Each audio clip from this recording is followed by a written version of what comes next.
Halo saudara-saudari yang terkasih dalam Kristus, berjumpa kembali dalam katekesi digital singkat hari ini. Hari ini kita akan membahas tentang siapa yang bisa jadi wali baptis dalam gereja Katolik. Mari kita simak bersama-sama. Saudari-saudara yang terkasih dalam Kristus, setiap calon baptis akan mendapat 1 atau 2 orang wali baptis.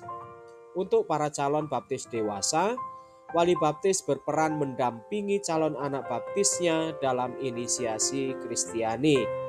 Setidaknya mulai dari pemilihan nama baptis sampai masa mistagogi dan mengusahakan agar anak baptisnya tetap menghayati hidup Kristiani dan memenuhi kewajiban-kewajiban Kristianinya dengan setia. Siapa yang pantas menjadi wali baptis? Bagaimana seorang yang akan dibaptis memilih wali baptisnya? Apakah wali baptis itu harus sama jenis kelaminnya? Artinya seorang bapak untuk calon baptis laki-laki dan seorang ibu untuk calon baptis perempuan. Berapa jumlah wali baptis yang diizinkan? Dalam Kitab Hukum Kanonik 1983 yang berlaku pada saat ini, sudah tidak ada ketentuan bahwa para wali baptis harus diambil dari jenis kelamin yang sama. Dengan kata lain, seorang bapak bisa menjadi wali baptis untuk calon baptis perempuan, demikian pula seorang ibu bisa menjadi wali baptis untuk calon baptis laki-laki. Hukum gereja mengatur seorang bapak atau ibu baptis hendaknya diambil hanya 1 laki-laki atau hanya 1 perempuan atau juga laki-laki dan perempuan. Namun, Kitab Hukum Kanonik juga menegaskan bahwa wali baptis bukan ayah atau ibu dari calon baptis. Ini berarti apabila seseorang menghendaki memiliki 2 wali baptis, hal ini pun diperbolehkan menurut hukum gereja. Wali baptis yang resmi dan tercatat dalam surat baptis hanyalah 1 orang atau 2 orang yang berbeda jenis kelamin. Mengapa kita memerlukan wali baptis?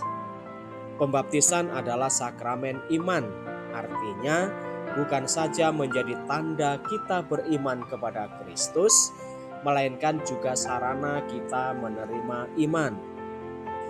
Pada semua orang yang sudah dibaptis, apakah anak-anak atau orang dewasa, iman masih harus tumbuh sesuai pembaptisan.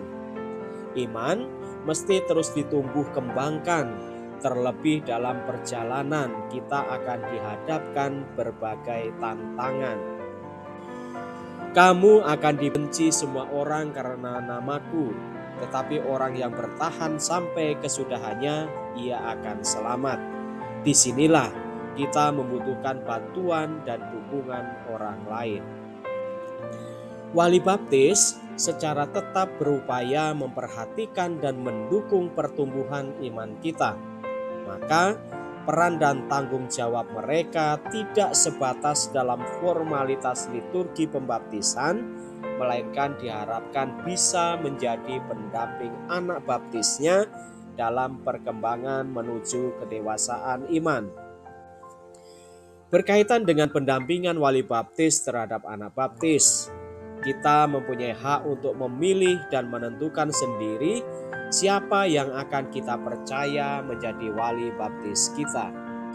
Syarat dari wali baptis yang harus dipenuhi dalam administrasi gereja: pertama, sudah dibaptis secara Katolik dengan melampirkan fotokopi surat baptis. Kedua, sudah menerima sakramen penguatan dengan melampirkan fotokopi surat krisma. Ketiga, surat nikah bagi yang sudah menikah, melampirkan fotokopi surat perkawinannya dan keterangan tidak sedang terhalang secara kanonik. Keempat, kesediaan, menandatangani surat kesediaan dan kesanggupannya membimbing dan mendukung dalam doa bagi anak baptisnya.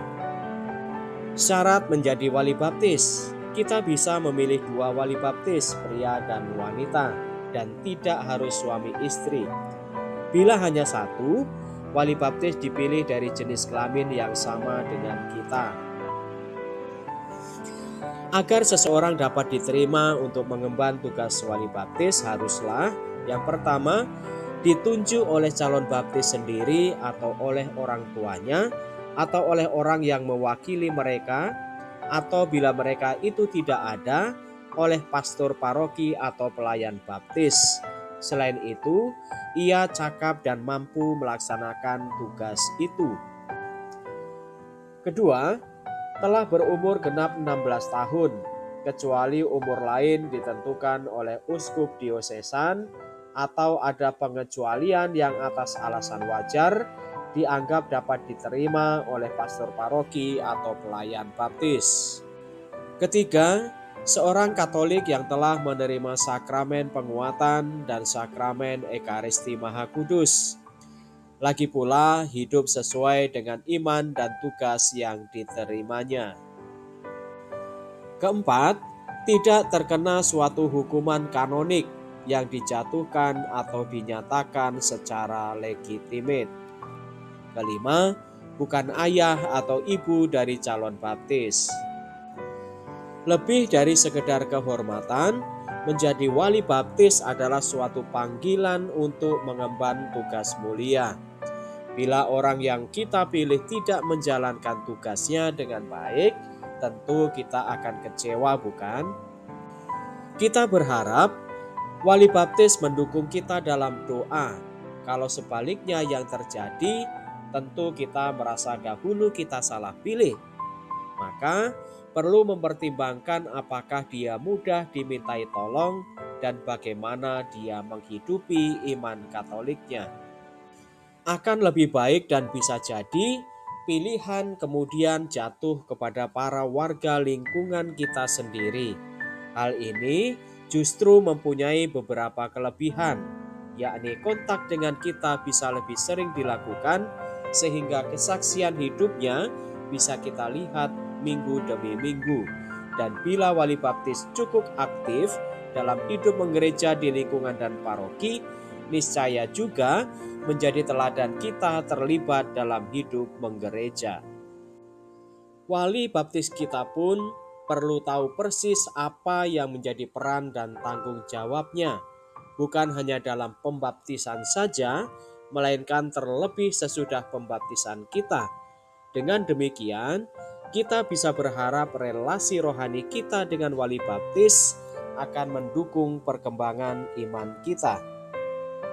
Apakah tugas seorang wali baptis setelah baptisan? Tugas seorang wali baptis adalah untuk memberi perhatian agar anak baptisnya dapat bertumbuh menjadi seorang Katolik yang baik, jika hal ini tidak dilakukan oleh orang tuanya. Wali baptis bertugas untuk menganggap anak baptisnya sebagai anak rohani dan jika diperlukan, memberikan pendidikan agama dan menjaganya secara rohani, meskipun anak tersebut sudah bertumbuh dewasa. Hubungan secara rohani dapat terjalin antara orang yang dibaptis dengan wali baptisnya dan juga dengan imam yang membaptisnya. Hubungan dengan wali baptis ini disebut afinitas rohani, sehingga orang yang dibaptis dan wali baptisnya tidak boleh menikah. Yang dapat menjadi wali baptis adalah orang yang sudah dibaptis Katolik, yang mengenal imannya dan hidup menurut tugas dan kewajiban sebagai seorang Katolik yang baik dan tidak sedang menerima sanksi kanonik. Sebagai catatan saudara-saudari yang terkasih, seseorang Kristen non-Katolik tidak dapat menjadi wali baptis. Namun, jika bersama dengan seorang wali baptis yang Katolik, ia dapat menjadi saksi baptis. Kalau sudah menikah, orang tersebut harus yang telah menikah menurut ketentuan Gereja Katolik. Ia tak boleh menikah di luar Gereja Katolik. Orang tua, ayah atau ibu tidak dapat merangkap menjadi wali baptis. Demikian juga istri terhadap suaminya atau suami terhadap istrinya. Demikianlah saudari-saudara penjelasan mengenai siapa yang bisa menjadi wali baptis dalam Gereja Katolik. Semoga membantu. Salam.